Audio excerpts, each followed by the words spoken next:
est dingue. Mais Johan Zarco, c'est lui qui va le faire. C'est lui. Il est sorti du dernier virage et il s'impose au Grand Prix de France 2025.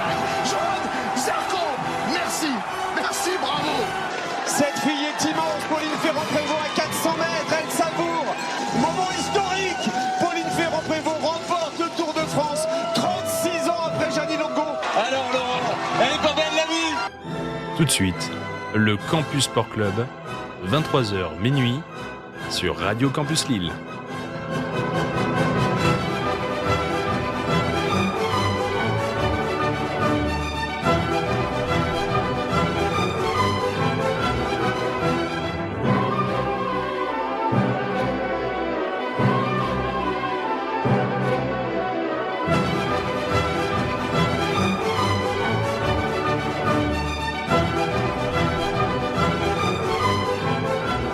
Et bonsoir à toutes et à tous, auditeurs et auditrices du Campus Sport Club. J'espère que vous allez bien. C'est Adrien Fédéli, on se retrouve pour une nouvelle émission de cette saison 5, la 15e, jusque minuit pétante pour parler bien évidemment de sport, de revenir sur toute l'actualité sportive, les résultats, les news. Vous le savez, vous êtes maintenant abonnés, sachant que la semaine suivante va être bien animée.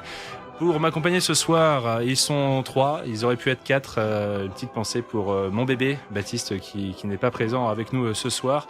Pour m'accompagner, je vais bien sûr vous présenter très rapidement ceux qui étaient arrivés comme il se doit à l'heure. Je vais faire exprès le clin d'œil.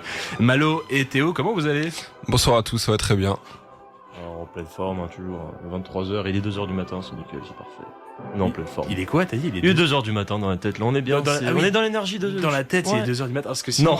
Non, ouais, c'est le décalage horaire, il est 2h du matin, je suis quelqu'un. Hein, T'es jetlagué. Ouais, complètement. Tu reviens d'où ? T'as fait des vacances ? Non, je reviens de soirée, d'hier. Oui, pourquoi pas. Bah pourquoi pas. Et toi, Malo, tout va bien ? Tout va bien, pareil, de soirée aussi hier.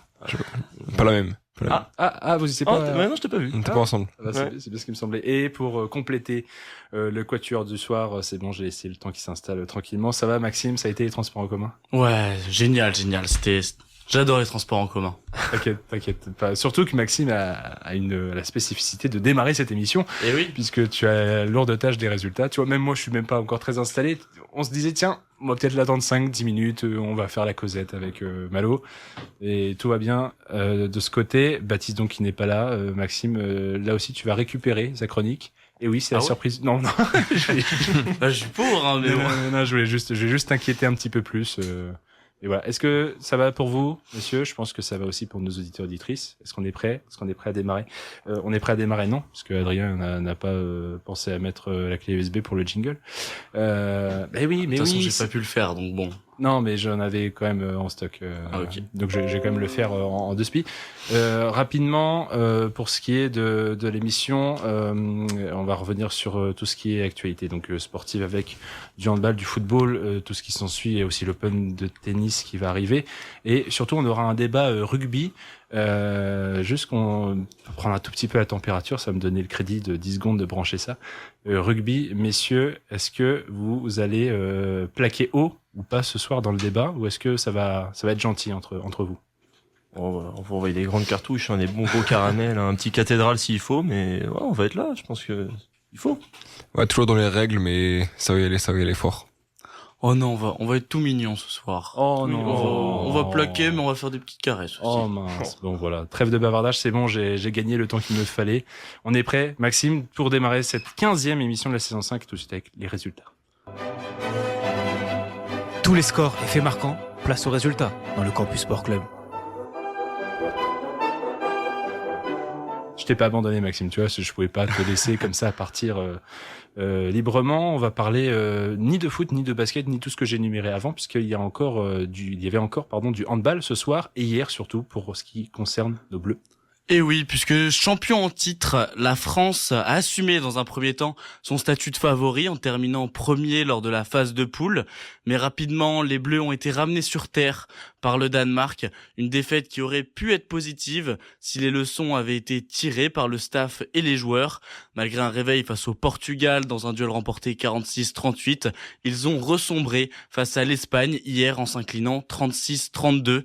Le Danemark a malgré tout offert une seconde et dernière chance à nos Bleus, une finale face à la Mannschaft Pour espérer rejoindre le dernier carré, l'équipe de France doit absolument battre l'Allemagne demain à 18h, coup d'envoi du match. En cas d'échec, l'aventure s'arrêtera là et ce seront les Allemands et les Danois qui verront les demi-finales au sein du groupe 1. La Croatie vient de s'installer en tête du groupe 2 grâce à son succès sur la Slovénie. Alors que le match Suède-Hongrie vient de finir, j'ai pas eu le temps de checker les résultats si quelqu'un l'a fait autour de cette table. Il y a eu 32 partout entre la Suède et la Hongrie. Ça nous donne encore une bataille à 4 dans ce groupe 2 qui nous réserve un suspense insoutenable. Et oui, donc logiquement la Suède qui prend la seconde place derrière la Croatie, mais donc devant la Slovénie et l'Islande qui restent en course pour espérer décrocher l'un des 3 tickets qui restent à distribuer dans la journée de demain, qui sera donc une journée exceptionnelle de 15h30 jusqu'à plus de 20h30. La phase finale rendra son verdict. Les derniers espoirs de qualification seront satisfaits ou non. Le Danemark est d'ores et déjà qualifié pour les demi-finales. La France et l'Allemagne doivent donc encore se départager. La Croatie est bien partie pour rejoindre les Danois. L'Islande, la Suède et la Slovénie donc peuvent encore croire à la qualification, même si un seul ticket sera à distribuer entre ces 3 nations. Pour ce qui est de toute autre chose, on quitte l'Europe, on s'en va très très loin au pays des kangourous où ça tape dans la petite balle jaune. Et oui, là où il y a un vrai décalage horaire pour le coup, parce que les choses se précisent à Melbourne. Plus de 1 semaine que l'Open d'Australie a démarré et peu de favoris sont au tapis. Ce matin, Alexander Zverev s'est qualifié brillamment face à Lerner Tiern, la jeune pépite américaine, en 4-7. Et le numéro 1 mondial Carlos Alcaraz l'a rejoint en écartant avec autorité le local Alex de Minaur 7-5, 7-6-1, 6-2. En concédant un set et victime de crampes au tour précédent face à Elliot Spitziri, le doute était permis quant à la capacité de Yannick Sinner d'aller au bout, mais il a rassuré ses fans en dominant aisément son compatriote Luciano Darderi 6-1, 6-3, 7-6. En profitant du forfait de Jakub Mensik, le joueur le plus titré de l'histoire en Grand Chelem, le Serbe Novak Djokovic dispute un duel alléchant cette nuit face à Lorenzo Musetti, vainqueur quant à lui en 3-7 de Tyler Fritz. Dans le tableau féminin, aucun signe de faiblesse n'a été observé chez les favorites. Les 6 mieux classés au classement général sont toujours en course, à l'image d'Arina Sabalenka, vainqueur en 2-7 sec de Jovic la nuit passée, à l'exception d'une, donc, puisque seul Coco Gauff peut quitter Melbourne après avoir essuyé un revers aussi humiliant que surprenant ce matin face à l'Ukrainienne Elina Svitolina en seulement 59 minutes. En battant 6-1, 6-2, la jeune américaine, elle envoie un message clair à ses concurrentes. Les hostilités entre grandes championnes commencent dès ce soir. Pour ce qui est de ce petit Open d'Australie, un petit prono ici, est-ce que vous pensez qu'on court tout droit vers Alcaraz-Sinner pour ce qui est des messieurs? Ou quelqu'un viendra-t-il jouer les troubles faites? Ce serait un peu un tapin de mettre cette finale, mais c'est vrai que on a vu l'année dernière que c'était vraiment les deux monstres actuels. Donc oui, moi j'irais sur cette finale. J'ai l'impression que tout nous appelle vers ce match. Donc pourquoi pas une surprise, mais moi j'irais vers Alcaraz-Sinner. Ouais, bah tout pareil, hein. Je pense qu'ils sont encore, c'est les deux, ils sont trop forts. C'est un peu un duel un peu à la Messi Ronaldo. C'est les deux, faut qu'ils se retrouvent, faut qu'ils jouent contre eux. Donc il faut qu'ils jouent entre, surtout. Mais même si Djokovic a lui pour le coup été exempté de quart de finale grâce à l'abandon de Mensik, donc pourquoi pas aussi retrouver un Djoko en forme, hein. Il l'a dit, hein, oui. il dit que c'est peut-être la bonne année pour gagner encore un grand chelem. Il est jamais rassasié celui-là. Moi, Djokovic, il m'a pas mal surpris sur le début d'Open d'Australie. Je l'imaginais pas tant en forme et il a pas perdu un set, je crois. Il va être frais physiquement. Sinner qui a eu un peu de mal de temps en temps, même si face à Darderi c'était beaucoup mieux. Ouais. Mais autant il avait aussi un gros coup de moins bien physique, crampé, la fatigue, la chaleur en Australie. Faut se dire que les conditions parfois, selon l'heure de la journée, ne facilitent en rien les joueurs, les joueuses. Puis il y en a certaines qui passent peut-être à côté, comme Coco Gauff. Je pense pas qu'on puisse mettre ça vraiment sur le dos physique, mais plutôt mental, Coco. 6-1, 6-2, par contre, Madame mon fils, attention, Madame mon fils, moi, s'il y en a une qui devait gagner, à part Sabalenka, j'aimerais bien que ce soit Svitolina. J'ai hâte, moi aussi. j'ai hâte de voir tout ça. On prend le large, littéralement, et on revient par contre du côté de nos côtes françaises où un exploit a été signé à la voile. Et oui, on prend le large puisque c'est bien au large des côtes que Thomas Coville et les 6 membres de l'équipage Sodebo ont marqué l'histoire. Cela faisait 40 jours, 10 heures et 15 minutes que les navigateurs avaient quitté le port d'Ouessant. En arrivant à Brest dimanche, ils établissent un nouveau record effaçant des tablettes de 12 heures, l'ancien record du monde sans escale et sans assistance établi en 2017. Hier, lundi, certes, elles arrivent avec 17 jours de retard, mais Alexia Barrière et ses 7 coéquipières rentrent également dans l'histoire. L'équipage de The Famous Project sont les premières à boucler le tour du monde avec un équipage composé intégralement de femmes. On switch complètement encore de sport. On reste dans le milieu de l'Europe avec la préparation des JO d'hiver. Et pour ce qui est de carabine et de ski, pour l'instant, quand les deux font la paire, ça va bien pour nos Français. Et oui, on se refroidit, même si pourtant les Bleus nous ont bien chauffé cette semaine en République tchèque, puisque c'est à Nové Mesto que les Bleus, avec et sans eux, ont brillé cette semaine en biathlon. Éric Perrault a signé une étape à Nové Mesto parfaite en remportant la mass start et l'individuel. Il profite du coup de moins bien de Tommaso Giacomel pour s'adjuger le dossard jaune à 10 jours du coup d'envoi des JO. La semaine avait bien commencé avec un doublé français sur l'individuel de 15 km. C'est sur la piste que Lucas Hofer, l'Italien, Emilien Jacquelin et Éric Perrault ont dû se départager, eux qui ont été impeccables sur leurs 20 tentatives derrière la carabine. Et dans ce domaine, c'est la jeunesse de Perrault qui a fait la différence. Jacquelin finit 2e, Hofer complète le podium. À noter aussi la belle 4e place d'Oscar Lombardo et la 6e de Émilien Claude, nos tricolores. Et les 2 maillots jaunes sont bien tricolores aujourd'hui puisque Lou Jean Monod garde son précieux à l'issue de l'étape de Nové Mesto. La victoire lui a échappé de peu sur l'individuel pour une petite seconde. Sa compatriote Justine Brezas-Boucher la devance. Dimanche soir, c'est une performance collective de grande classe que les Françaises nous ont offerte sur la mass start. Julia Simon, Océane Michelon, Lou Jean Monod, Camille Bénet, 4 Françaises dans le top 5 et une victoire qui fait du bien au moral de Julia Simon, de très bon augure à 10 jours de l'ouverture des Jeux Olympiques de Milan-Cortina. Ouais, une performance collective individuelle. On rappellera aussi les 2 deuxièmes places sur les relais mixtes et mixtes simples de la part de nos Français.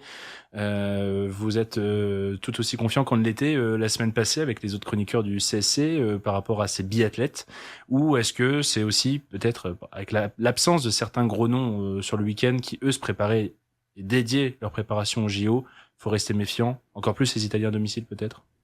Non, moi j'ai qu'une envie, c'est que la compétition commence, et de les voir à l'œuvre, nos biathlètes français, parce que c'est vrai qu'on a pu bien les observer depuis le début de la saison de biathlon, et donc oui, j'ai vraiment hâte de voir ce qu'ils peuvent donner. Moi je suis confiant.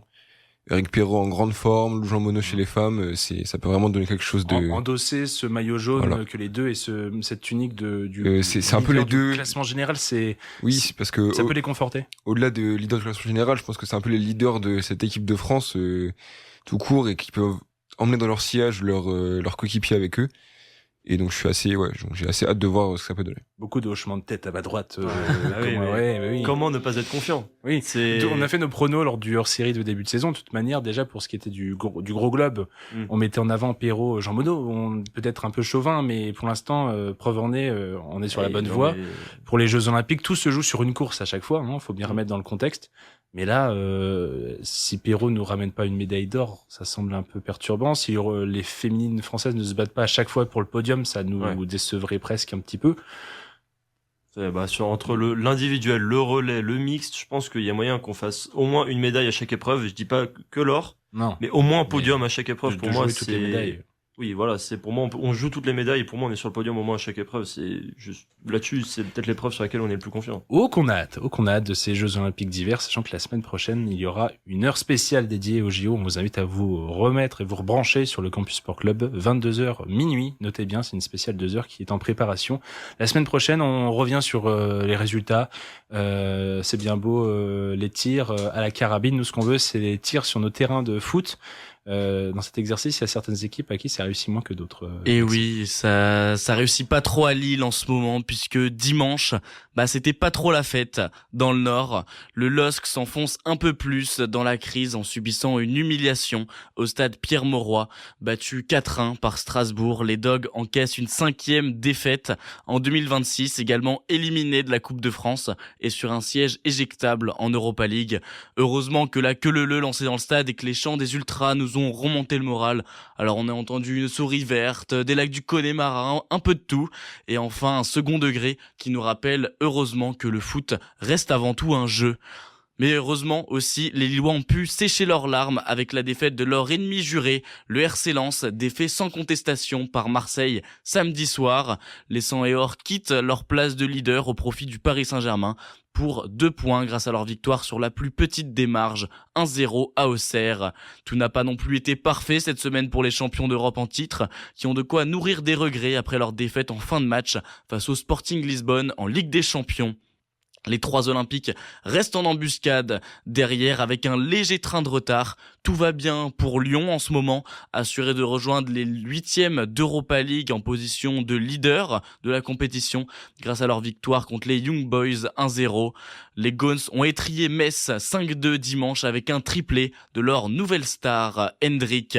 Metz qui reste donc lanterne rouge à l'issue de cette 19e journée à égalité avec Auxerre et 2 points derrière Nantes, le trio qui reste décroché du reste du classement. Un tour par l'Ovalie et un peu de top 14. Et oui, le ballon change, puisque le spectacle était surtout en top 14 ce week-end, et pour cause, des duels à enjeu de tous les côtés. Le premier affrontait le deuxième, le troisième, le quatrième, et ainsi de suite jusqu'à 14. Un phénomène rarissime, même si la stat restera anecdotique, il y avait 0,2% de probabilité que ça arrive, sachant que le calendrier a été fait en amont de la saison. Bon, ouais. C'est autant que mes chances d'être président de la République, ou je sais pas, on peut y aller. Hein, moi je voterais pour toi. Tu es le 0,2%, justement. Je suis tout seul. C'est gentil. Mais bon, voilà, ça reste une stat. Mais en tout cas, ce qui est sûr, c'est que les joueurs connaissaient l'importance de leur match, et ce, sur toutes les pelouses de l'élite. Le stade toulousain conforte ainsi sa place de leader en ne faisant qu'une bouchée de son dauphin Pau lors d'un festival offensif 59-22. Bordeaux-Bègles s'éloigne du podium en s'inclinant 28-33 face au Stade français. Et c'était peut-être déjà le match de la dernière chance pour Montauban, englué dans les bas-fonds du classement. Les Verts et Noirs devaient se relancer face à Perpignan, mais il n'y a même pas eu de match face aux Catalans. Une victoire sèche et sans bavure, 31-8, qui offre une bouffée d'oxygène à l'USAP et qui sonne la tirette d'alarme à Montauban. À Bayonne non plus, c'est pas la joie en ce moment. Éliminé en phase de poule de Champions Cup, humilié consécutivement par Montpellier et Leicester, les Basques ne peuvent même plus compter sur leur invincibilité à domicile. Après 19 mois sans défaite, la forteresse Jean Daugé a rompu samedi face aux assauts castrés au forceps. Castres s'impose 13-10. Et on finira avec un peu de 2 roues et de cyclocross, où c'est toujours le même qui gagne, décidément. Et oui, Mathieu Van Der Poel est seul sur sa planète en cyclocross. On prend les mêmes et on recommence au lendemain de sa victoire à Mansmechelen. Le néerlandais s'est imposé sur ses terres à Hoogerheide devant Thibaut Nice et Niels Van de Putte. Il remporte ainsi sa seconde Coupe du Monde et s'octroie sa seconde Coupe du Monde, oui, et s'octroie son 51e succès en Coupe du Monde, un de plus que Sven Nys, le père de Thibaut et l'ancien détenteur du record. Il fait aussi le plein de confiance avant les championnats du monde dont il est le grand favori ce week-end.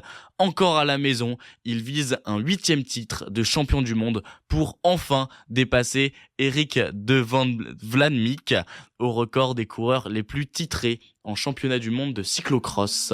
Merci Maxime, petit pardon pour les Belges, pour les quelques noms. Ouais, c'était compliqué. Eric de Vlaminck, en tout cas, qui a été égalé l'an dernier. Il a été égalé où, messieurs? Petit quiz là. Où a gagné? Où Van Der Poel a-t-il gagné son 7e titre? C'était pas en France? C'était pas au Grand Bornand? Non. C'était dans la région. Ah ouais, j'ai plus. Vous étiez peut-être pas là. Ouais, on était pas là. C'était en France. Je connaissais pas l'île, moi. Non, c'est pas Lille, justement. C'est pas loin de Lens. C'était à Liévin. C'était à Liévin, messieurs.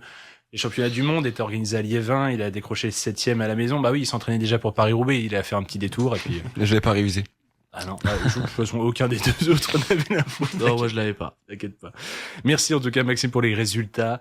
On va pouvoir marquer une petite pause musicale pour rester aussi dans l'actu et puis avec d'autres résultats. Il y avait eu dernièrement les finales de conférence pour ce qui concerne le football américain et donc nous connaissons l'affiche du prochain Super Bowl entre Seattle Seahawks et les New England Patriots. C'est New England Patriots qui depuis le temps où ils ont perdu un certain Tom Brady. Je sais pas si vous connaissez Tom Brady, meilleur quarterback de l'histoire, qui retrouve la finale. C'est un remake de la finale 2015 qui avait souri aux Patriots. Peut-être qu'elle sourira cette fois aux Seahawks. Et donc, j'ai pensé au prochain artiste qui jouera à la mi-temps de ce prochain Super Bowl, messieurs, qui est Bad Bunny. Oui, Bad Bunny. On a révisé. Bad Bunny. Allez, on s'écoute ça tout de suite avec Chambea, signé Bad Bunny. J'aurai une petite anecdote après sur ce titre. À tout de suite pour la suite du CSC.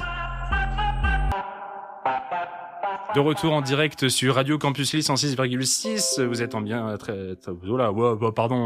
faux départ. Revenez dans les starting blocks. C'est parti, vous êtes bien en train d'écouter la 15e émission de cette saison 5 du Campus Sport Club. Et à l'instant, c'était Bad Bunny et Chambea.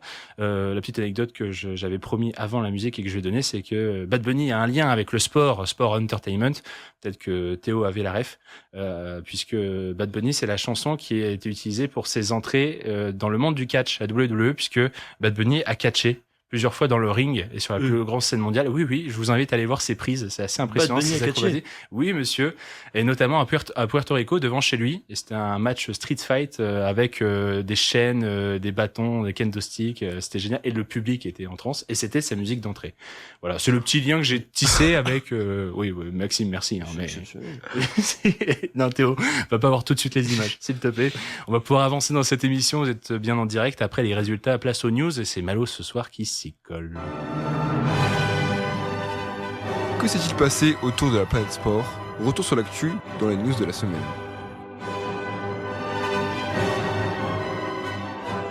Ouh, ça sent les JO là, ça sent la neige, le froid hivernal. On va aller bientôt dans les Alpes italiennes. Et à ce propos, Malo, on en sait un peu plus sur les représentants français.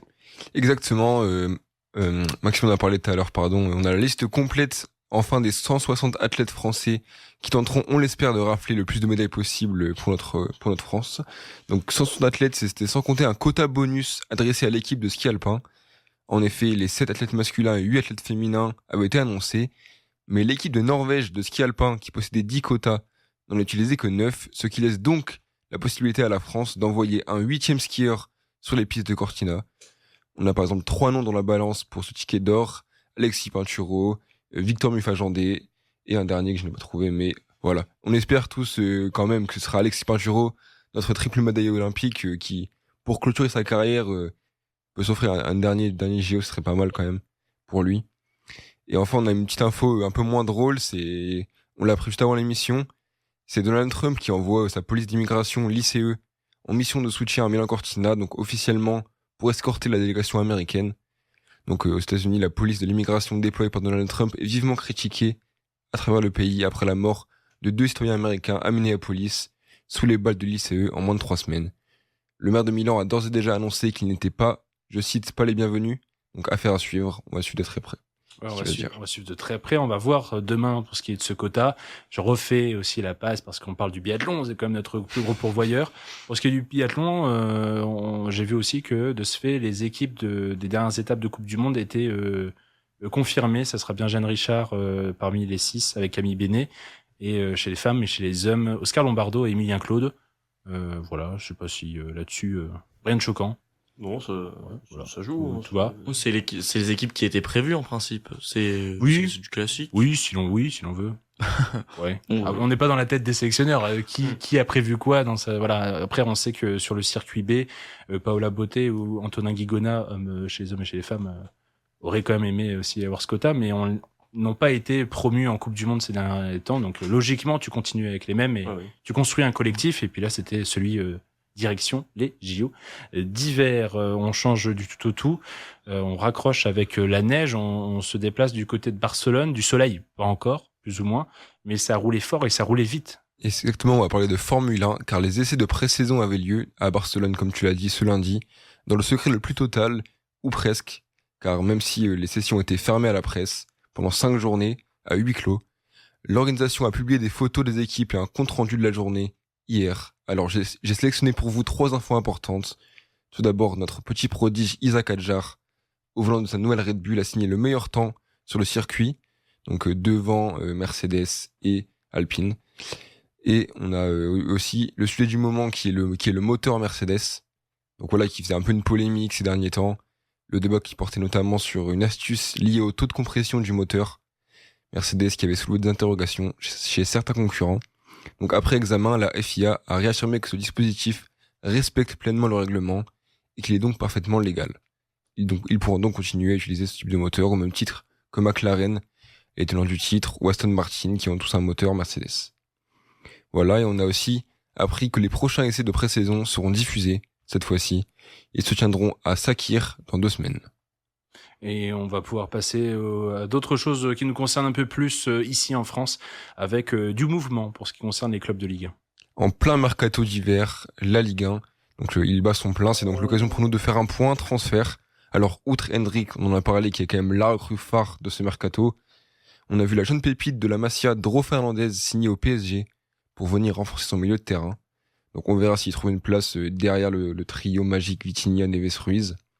D'ailleurs, Paris a essayé de rester bon ami avec le FC Barcelone pour son transfert, car les 2 clubs auraient négocié une indemnité de transfert estimée à 8,5 millions, afin d'éviter le versement de la clause libératoire de Dro Fernandez, fixée à 6 millions, et ainsi ne pas avoir à payer les taxes qui accompagnent les clauses libératoires en Espagne.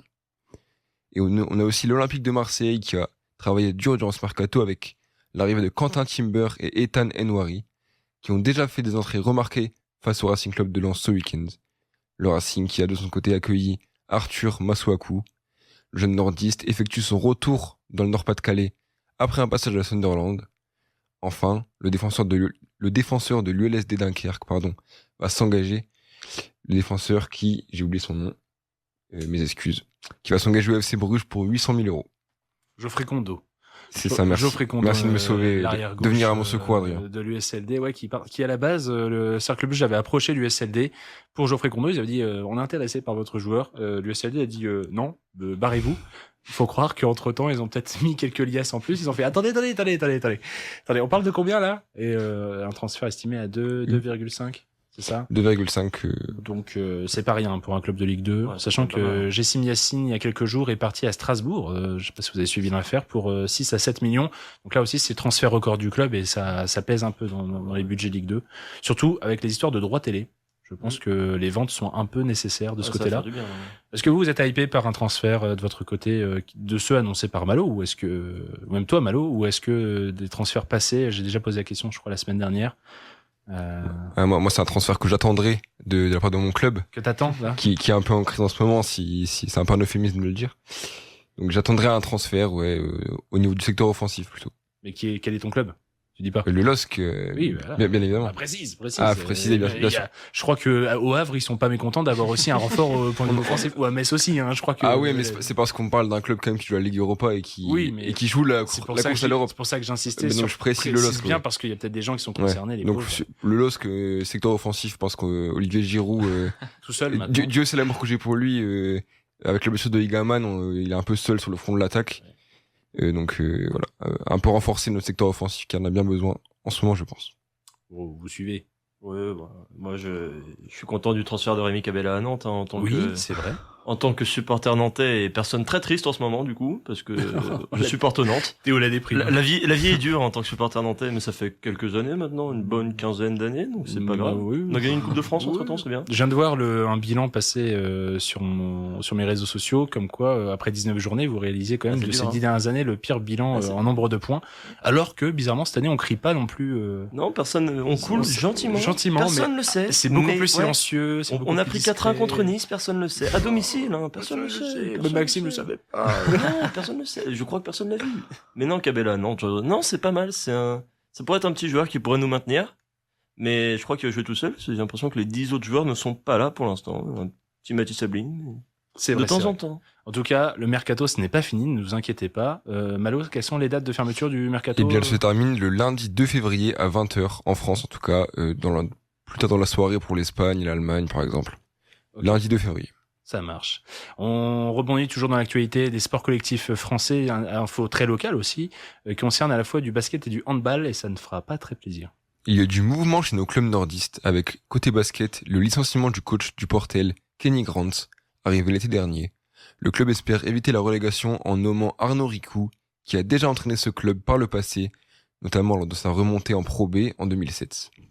Et du côté du handball, on a le duo de coach de l'USDK, Tariq Ayatoun et Mathieu Lanfranchi, son adjoint, qui ont été licenciés hier après-midi.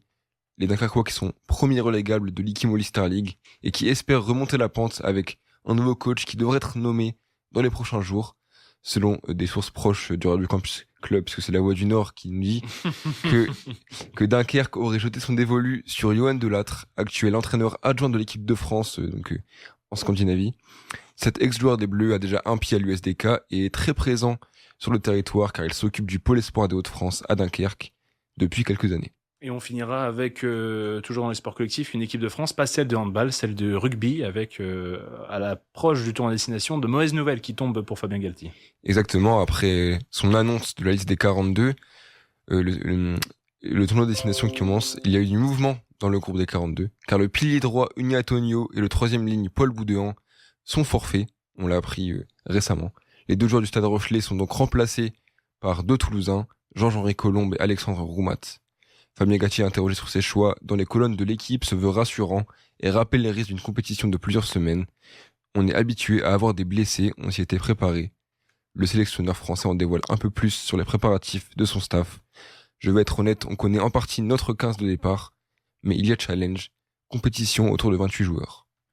Donc coup d'envoi de ce tournoi de destination, jeudi 5 février pour un choc France-Irlande à 21h au Stade de France. Merci Malo pour ce tour d'actualité avec cette équipe de France. Ça nous permet de nous diriger vers le débat du soir. J'avais un peu annoncé la couleur tout à l'heure. Je vous ai demandé si vous allez cogner fort ou pas. Certains sont beaucoup plus doux, que des agneaux, et d'autres vont faire mal. J'allais me protéger. Débat sur cette équipe de France de rugby qui a été retenue donc ce soir, avec à la fois ses blessés dernières minutes et surtout les décisions prises par Fabien Galtier, puisque la semaine dernière c'était une info l'équipe encore à l'heure de notre émission, et le lendemain, à l'annonce des 42, cette information était confirmée.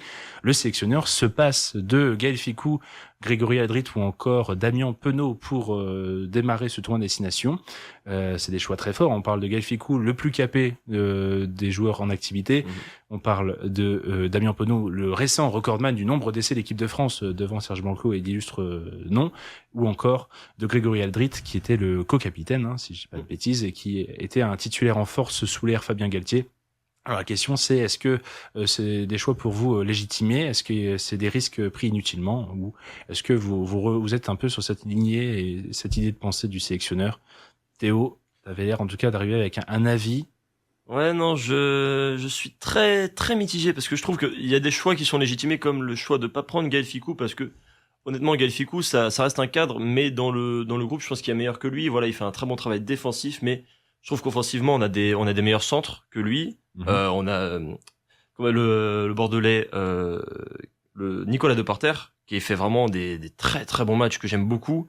Et c'est vrai que Gaël Fickou, j'ai vraiment du mal avec lui. Autant je ne comprends pas du tout, par exemple, Damien Penaud, voilà, c'est le recordman d'essais en équipe de France. Certes, on a Théo Atisogbe, qui peut très bien le remplacer à l'aile, mais je trouve que Damien Penaud doit avoir sa place dans un groupe, surtout pour les 6 nations, qui est quand même une compétition cruciale pour la France, une compétition que tous les ans on attend, que tous les ans on veut gagner. Et bien qu'on prépare la Coupe du Monde 2027, justement, il faut des grands joueurs pour des grandes compétitions, pour préparer d'autres pour les plus grands grandes rendez-vous. Tu encore, te dis voilà. on peut pas se passer de ce jour-là. Non. Au moment des grands rendez-vous. Et pour toi, le tournoi destination, c'est un des grands rendez-vous de l'équipe de France. C'est le plus grand rendez-vous de l'équipe de France de l'année. Il n'y a pas plus grand. Après, il y a la tournée d'automne, mais la tournée d'automne, ça reste des matchs amicaux. Alors, sachant que cette année, on en reparlera peut-être, Oui. peut-être que la saison prochaine, qui sait, mais il y a une nouvelle compétition Oui, un qui changement va être lancée de de format. Peut-être que ça va prendre de l'importance, ou c'est comme la Ligue des Nations. C'est pour dire c'est un Euro bis, t'inquiète. Ouais, je Là, vois ça sera comme une Coupe ça, des ouais. Nations. Ça sera peut-être une Coupe du Monde bis. Ouais, t'as gagné un truc. mais Ouais, ça- entre les équipes tout le monde s'en fout, hémisphère nord, t'as hémisphère gagné, sud. c'est On verra, bien. on en reparlera plus tard, Théo. Maxime qui a décidé de tousser pour prendre la parole. Je te taquine, t'inquiète pas ce soir. Ça se trouve, il est méga bronché, il va me la refiler exprès en sortant du studio pour bien que je sois dans la panade. T'es aussi mitigé que ton collègue en face pour ce qui est notamment de ces 3 absents, on va dire, sachant que les blessures, ça reste des cas un peu plus compliqués à gérer. Bah ouais, je suis complètement d'accord sur Gaël Fickou. Bon, il est un peu moins bien, il y a mieux, donc ça peut se comprendre. Après, j'ai pas vu l'explication de Fabien Galtier pour Aldrit et Damien Penaud, mais je sais pas, il a envie, j'ai l'impression de démarrer un nouveau cycle. Mais est-ce que c'est la bonne manière de se passer de cadres qui peuvent vraiment apporter quelque chose, de l'expérience dans les moments importants, je veux dire dans le money time de match?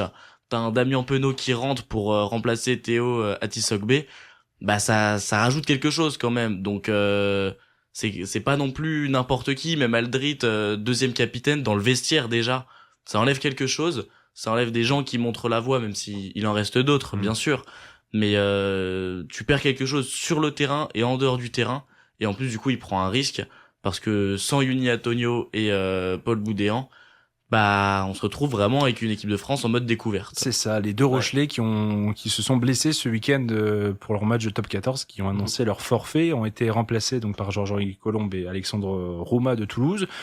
Thibaut Flamand aussi sera absent, d'ailleurs à noter, parce que on parle d'un match où on aborde ce match sans les 3 qu'on a cités, de Penaud, Fickou, Aldrit. Romain Ntamak, avant, on l'a annoncé la semaine dernière et a annoncé forfait pour non pas 1 mais 2 matchs de son début de tournoi destination en février. Et donc, là aussi, Thibaut Flamand, lui, ne pourra pas, pour des raisons beaucoup plus personnelles là-dessus. Avec sa femme, ils vont avoir recours à une PMA. Mais en tout cas, c'est des gens sur qui on ne va pas tomber. Et Thibaut Flamand remplacé par Joshua Brennan, encore de Toulouse. Toulouse pillé, comme souvent, bien sûr. Toulouse, un Français à Toulouse, ça reste quand même souvent une valeur sûre.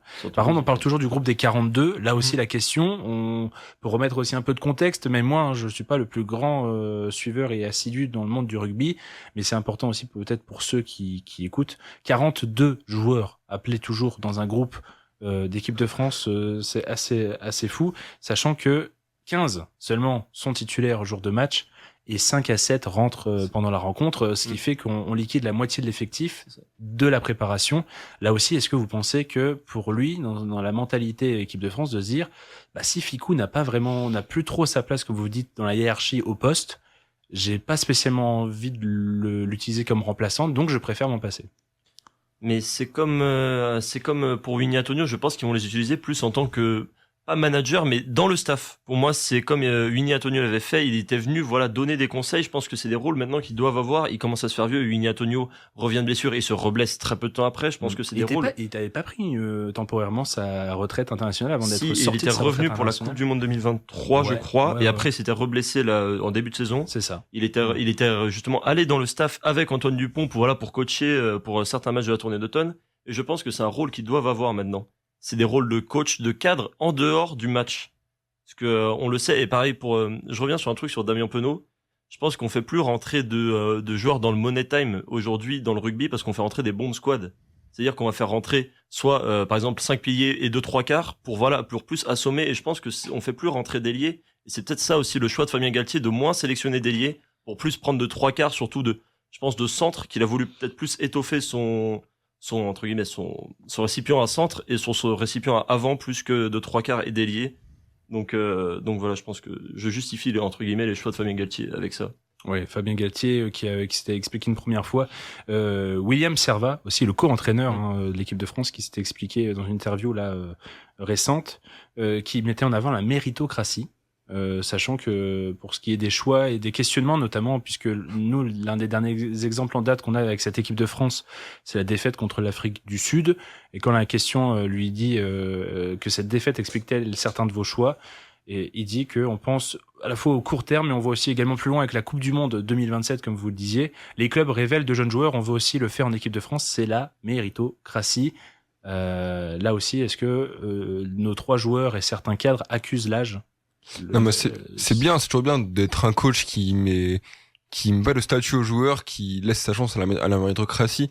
Là, on a 3 joueurs, 3 leaders de vestiaire qui sont pas sélectionnés, mais vraiment on mise sur la jeunesse, et Galtier, pour moi, a raison de faire ça. Je suis totalement d'accord avec lui et j'attends de voir ce que ça va donner, mais vraiment on mise sur le tournoi, on l'a gagné l'année dernière. Je pense que le vrai objectif, c'est la Coupe du Monde.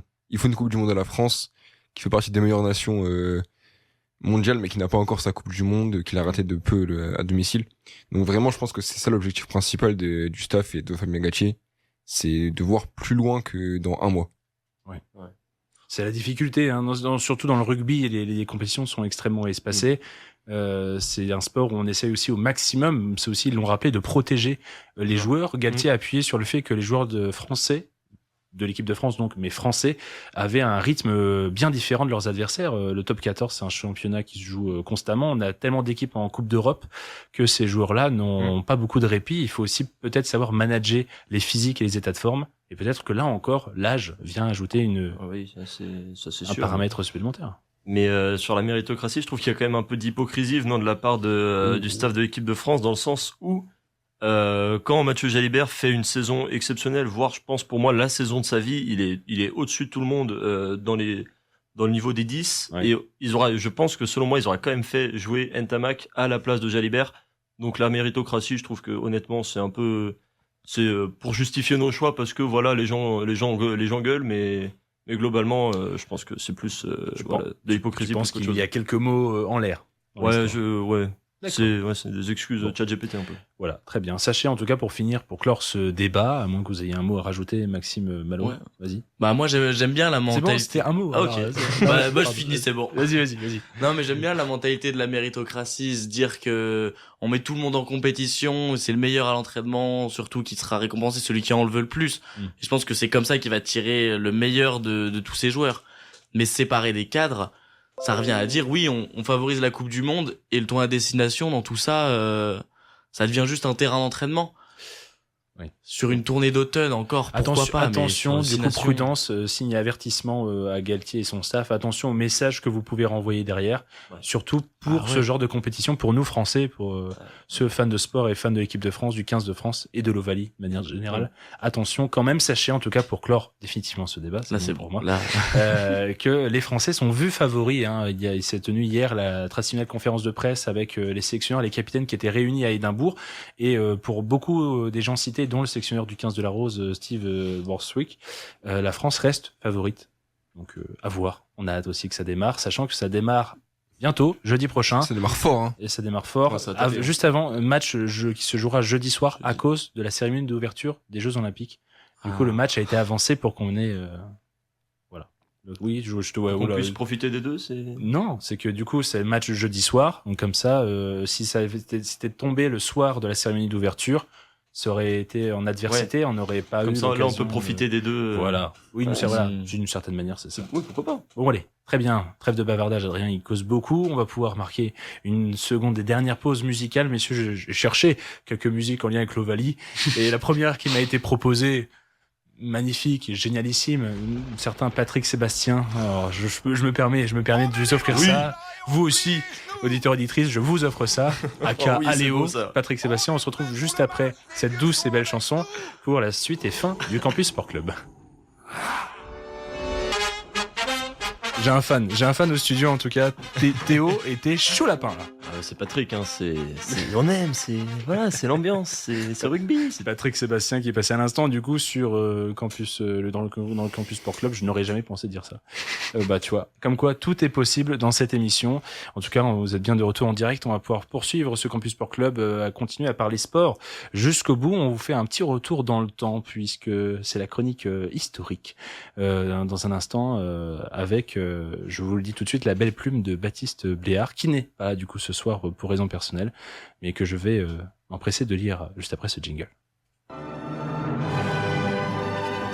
Un petit retour dans le passé ne vous ferait pas de mal. C'est maintenant le point historique dans le Campus Sport Club.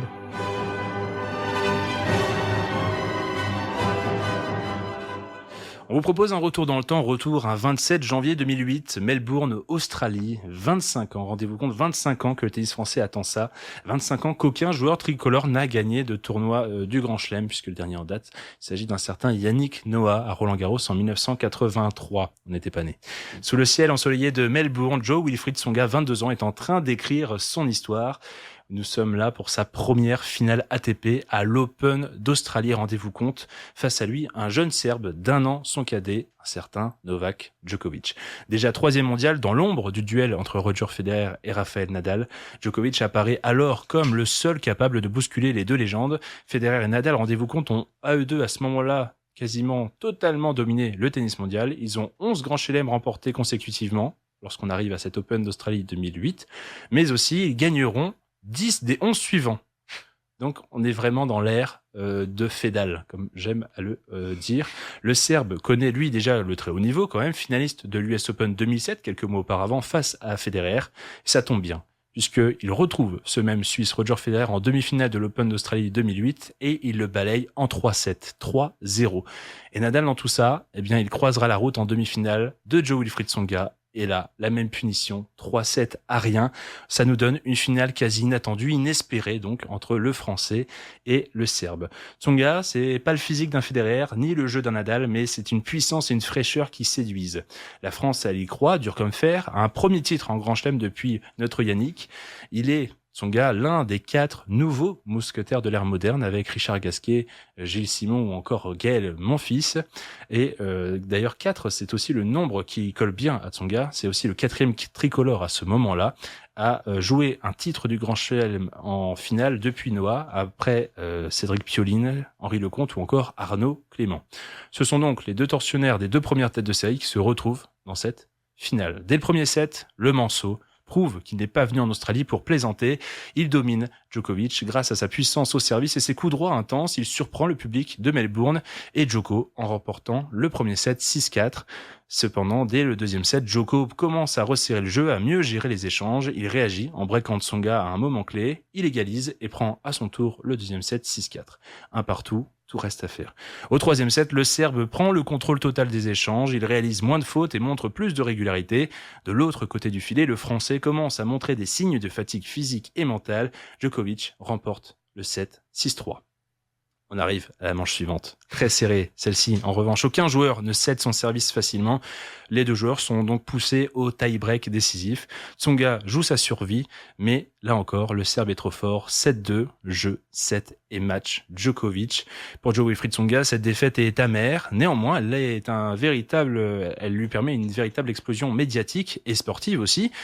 Plus que de se faire connaître à l'international, pour, je le rappelle, c'était sa première finale ATP professionnelle sur le sol de Melbourne. Il gagne 12 places au classement ATP et grimpe au 18e rang mondial. Mais surtout, cette finale lui ouvre la voie un peu à tout ce qui va être sa belle et heureuse carrière où il restera un des Français les plus emblématiques du tennis moderne. Surtout, il restera finalement le seul de ces 4 mousquetaires à aller en finale d'un tournoi du Grand Chelem en Australie. Et Djokovic, après quelques grands chelems d'attente, puisque je vous ai rappelé la domination fantastique de Federer et Nadal encore après, écrira sa légende sur les 2 décennies suivantes et notamment à partir de 2011 où il se mettra à tout gagner ou presque. Voilà. Et finalement, on en était à l'époque à ces 25 ans d'attente. Et bien 18 ans après, 43 ans après Yannick Noah, la France attend toujours. Est-ce que pour vous, ça va arriver bientôt? Est-ce que de votre vivant, vous allez voir un Français gagner un tournoi du Grand Chelem? Non. Allez. Moi. Ah oui, mais pas d'argument. Non, si. Non, mais actuellement, non, c'est impossible. À part une blessure de Sinner et Alcaraz. ouais, en ce moment, il y en a 2 qui nous font très peur. Et je dis en ce moment, mais c'est... À l'époque, il y en avait 3. À l'époque, il y en avait 3, maintenant il y en a que 2. Murray s'est glissé dans l'eau, il a dit, si vous voulez, moi je joue un peu les troubles faits, ça a donné le Big 4. Et là maintenant, on a un Big 2 qui est très big par contre. Très très big. Ouais. Bon, voilà. Ah, on attendra encore un peu bien, et je souhaite à Baptiste, à qui on doit ce merveilleux texte que je viens de narrer, d'être encore vivant lui aussi, de voir de ses yeux une victoire française dans un tournoi du Grand Chelem. Et tout le monde espère Roland Garros, mais on se contentera de l'US Open, Wimbledon ou de l'Open d'Australie. Voilà, trêve de bavardage. Théo, il reste quelques minutes. C'est l'heure de ton moment, c'est l'heure des immanquables juste après ce jingle. Rock'n'roll. Vous savez pas quoi regarder cette semaine, c'est les immanquables, tout de suite dans le Campus Sport Club. Oh, ça tombe bien, c'est toi. Mais c'est moi. C'est Alors, toi, ça, c'est c'est, ton alors, jingle. ça, c'est fort, ça. C'est tout. Et pour une fois dans cette émission, on va pouvoir démarrer avec du football, ce qui était assez rare. On avait encore évité ça, puisque demain c'est la plus belle soirée de Coupe d'Europe qui nous attend. Demain soir, messieurs, restez chez vous, allumez votre télévision parce que là, c'est multiplex. 18 matchs de Ligue des Champions demain soir. 3 matchs pour nos clubs français, à commencer par AS Monaco Juventus. Monaco doit gagner pour aller chercher sa qualification pour les éliminatoires à domicile, tandis que la Juve peut quant à elle et encore espérer accrocher le top 8. La victoire est impérative pour les Monégasques, car un nul ou encore pire, une défaite peut éliminer prématurément les hommes du Rocher. On enchaîne deuxième club, le Bruges-Marseille. Face à Bruges, les Marseillais vont tenter d'aller chercher les éliminatoires tout comme Bruges. Victoire impérative également pour les Phocéens, qui dans un cas de circonstances extrêmes peuvent encore être éliminés de la compétition, notamment si Marseille perd, car 12 concurrents peuvent mathématiquement doubler l'OM. Il en faudrait seulement 4 qui font un meilleur résultat pour sortir tout simplement l'Olympique de Marseille. Pour finir, le Paris Saint-Germain affrontera Newcastle à domicile. Le PSG doit gagner impérativement face à un concurrent direct pour le top 8. En effet, le PSG et Newcastle sont à égalité de points et peuvent encore tous les deux jouer les 8 premières places ou encore pire, redescendre en phase d'élimination directe. Pour ce qui est des autres matchs, on aura un Dortmund-Inter Milan. Le perdant du match risque de glisser en seconde partie de barrage et donc d'avoir un tirage défavorable, tandis que le vainqueur, quant à lui, peut encore espérer accrocher le top 8. On a également un Napoli-Chelsea. À domicile, les Napolitains vont jouer leur qualification, là où Chelsea veut accrocher le top 8. Pour finir, Arsenal-Kairat, le premier contre le dernier, c'est beau. Les Gunners peuvent encore faire le 8/8, une première dans l'histoire de ce format. On aura également des matchs comme Madrid-Bodo-Glimt, Barcelone-Copenhague, Francfort-Tottenham, Liverpool-Karabag, City-Galatasaray, Benfica-Real Madrid. En gros, demain soir, c'est Canal+ ou Canal+ Live si vous voulez match tout seul. Branchez-vous, c'est football, c'est beau. Si vous loupez demain soir, il n'y a pas de souci. Il y a après-demain. Il y a tout simplement après-demain. Oui, Ballot, il va devoir suivre de toute façon. Et oui. Tu seras au stade, mais c'est beau. Mais c'est jeudi, 21h, c'est sur Canal+ aussi, c'est multiplex Europa League. On va commencer gentiment par Aston Villa Salzbourg, Porto Rangers, Bâle Victoria Pleasant, Étoile Rouge Celta Vigo, Nottingham Forest Ferencváros, Panathinaikos Roma, et pour les clubs français, on a Lille Fribourg. 5 défaites d'affilée, toutes compétitions confondues pour le LOS, qui doit encore aller chercher une qualification pour les éliminatoires. Oh, c'est délicat pour toi, ça. Une qualification pour les éliminatoires face à un Fribourg qui est très en forme, 3e de la compétition. La qualification est toujours pas acquise pour les Dogs, qui peuvent être encore mathématiquement éliminés en cas de défaite. On va avoir également un Lyon-PAOK, une rencontre sereine pour les Lyonnais qui sont premiers de la poule, déjà qualifiés pour les barrages, face à un PAOK, qui est une équipe pas facile à mener, qui n'a toujours pas perdu depuis le 14 décembre dernier. Et on va finir par les Niçois quand même qui vont affronter Ludogorets. Tout simplement, Ludogorets peut encore espérer aller chercher la qualification pour les éliminatoires. Ce match, voilà, tout simplement pour les Niçois. On va pouvoir switcher avec l'Open d'Australie qui se poursuit cette nuit demain. Donc c'est les demi-finales de l'Open d'Australie vendredi, la finale dimanche, jeudi et samedi pour les femmes. Carlos Alcaraz affrontera Alexander Zverev vendredi à 4h30 du matin. La deuxième demi-finale verra s'affronter le vainqueur du match Hugo Musetti, Novak Djokovic face au vainqueur de Ben Shelton, Yannick Sinner demain matin à 4h30 et 9h pour les deux matchs. Chez les femmes, Aryna Sabalenka affrontera jeudi Elina Svitolina. Les protagonistes de la deuxième demi-finale seront connus ce matin à 1h30 et 3h après les matchs opposant Elena Rybakina et Iga Swiatek, ainsi que le match opposant Jessica Pegula et Amanda Anisimova. La finale homme se jouera donc dimanche à 9h30, la finale femme samedi à la même heure. On va pouvoir aussi avoir demain une équipe de France de handball qui a gros à jouer. Et oui, finale pour l'équipe de France de handball demain à 18h contre l'Allemagne sur France 4 après un calamiteux échec face à une Espagne déjà éliminée. Les Bleus sont obligés de gagner face à l'Allemagne, pour voir les couleurs des demi-finales. Tandis que dans le groupe 2, c'est une bataille à 4 entre la Croatie, la Slovénie, la Hongrie et la Suède pour les 2 premières places pour savoir qui va finir en demi-finale.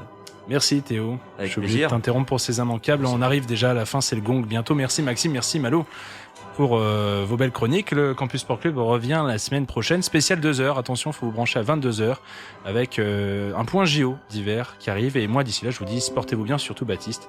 Bye bye tout le monde.